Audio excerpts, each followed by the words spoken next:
1947 সাল। ব্রিটিশরা উপমহাদেশ ছেড়ে চলে যাচ্ছে। জন্ম নিচ্ছে ভারত ও পাকিস্তান নামের দুটি দেশ। কিন্তু এই দুই দেশের বাইরেও ভারতের ঠিক কেন্দ্রস্থলে মাথা উঁচু করে দাঁড়িয়েছিল আরও একটি স্বাধীন সার্বভৌম রাষ্ট্র। আয়তনে যা ছিল ইংল্যান্ডের চেয়েও বড়, আর অর্থনীতিতে বিশ্বের অন্যতম ধনী। হ্যাঁ, আমরা কথা বলছি আসফ জাহি রাজবংশের শাসনাধীন হায়দ্রাবাদ রাজ্যকে নিয়ে। কিন্তু মাত্র এক বছরের মাথায় 1948 সালের সেপ্টেম্বর মাসে চিরতরে বদলে যায় এই ভূখণ্ডের ভাগ্য। মানচিত্র থেকে মুছে দেয়া হয় একটি স্বাধীন দেশের নাম। আজ আমরা জানব কিভাবে ভারতের ভৌগোলিক চক্রান্ত এবং এক নির্মম সামরিক আগ্রাসনের শিকার হয়ে অস্তিত্ব হারিয়েছিল মুসলিম শাসনাধীন এই সমৃদ্ধ রাষ্ট্রটি।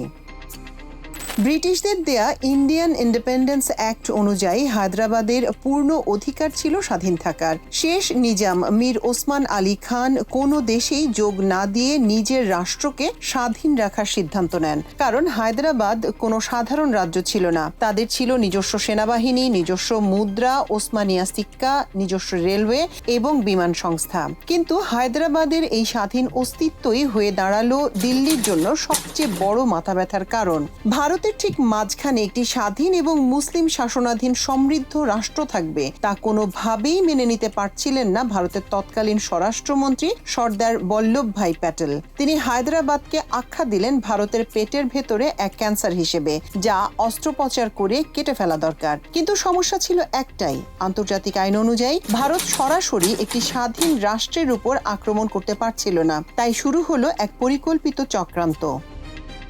চারপাশ থেকে ভারতের ভূখণ্ড দিয়ে ঘেরাও হওয়া হায়দ্রাবাদকে বাগে আনতে ভারত প্রথম অস্ত্র হিসেবে বেছে নিল অর্থনৈতিক অবরোধ। হায়দ্রাবাদের চারপাশের সীমান্ত সম্পূর্ণ সিল করে দেয়া হলো। জীবন রক্ষাকারী ওষুধ, খাদ্যশস্য, এমনকি ট্রেনের যাতায়াত পর্যন্ত বন্ধ করে দেয়া হয়। একটি স্বাধীন রাষ্ট্রকে কার্যত শ্বাস রোধ করে মারার সব ব্যবস্থা করা হলো। একদিকে যখন আন্তর্জাতিক মহলে নিজাম নেহেরু সরকারের সাথে শান্তি বজায় রাখার জন্য স্ট্যান্ড স্টিল এগ্রিমেন্ট বা স্থিতাবস্থা চুক্তি সই করছেন, অন্যদিকে ভারত তখন হায়দ্রাবাদের ভেতরে বিশৃঙ্খলা তৈরির গোপন ছক আঁকছে। কমিউনিস্ট এবং স্বাধীন কিছু গোষ্ঠীকে অর্থ ও অস্ত্র দিয়ে নিজাম সরকারের বিরুদ্ধে উস্কে দেয়া হলো, যেন বাইরে থেকে মনে হয় হায়দ্রাবাদের আইন শৃঙ্খলার চরম অবনতি ঘটেছে। আর এই কৃত্রিম বিশৃঙ্খলাকেই ভারত বানালো তাদের আক্রমণের নিখুঁত অজুহাত। 1948 সালের 13 সেপ্টেম্বর পৃথিবীর চোখকে ফাঁকি দিয়ে ভারত এক অদ্ভুত চাল চালল।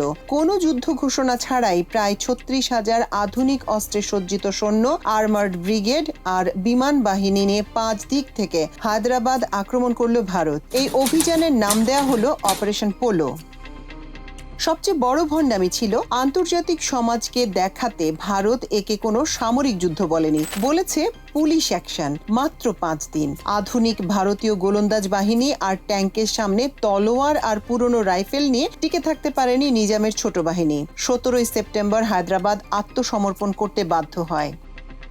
কিন্তু ট্র্যাজেডি এখানেই শেষ নয়। ভারতের এই তথাকথিত পুলিশ অ্যাকশনের আড়ালে হায়দ্রাবাদের সাধারণ মুসলিম জনগোষ্ঠীর উপর নেমে আসে ইতিহাসের অন্যতম ভয়াবহ গণহত্যা। পণ্ডিত সুন্দরলালের নেতৃত্বাধীন ভারত সরকারের নিজস্ব তদন্ত কমিটির রিপোর্টেই পরবর্তীতে ফাঁস করে দেয় যে সেই 5 দিনে প্রায় 17,000 থেকে 40,000 নিরপরাধ মুসলমানকে নির্মমভাবে হত্যা করা হয়েছিল। কিন্তু দীর্ঘকাল ধরে এই রিপোর্ট ধামাচাপা দিয়ে রাখা হয়।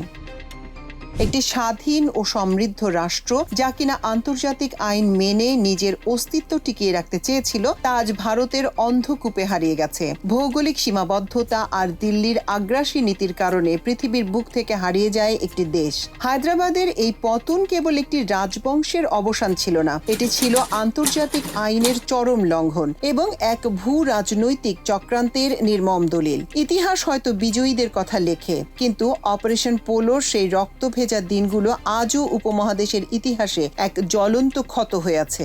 আপনাদের কি মনে হয়, হায়দ্রাবাদের কি কেবল ভৌগোলিক অবস্থানের কারণেই আজকের এই পরিণতি? কমেন্টে আপনার মতামত জানান।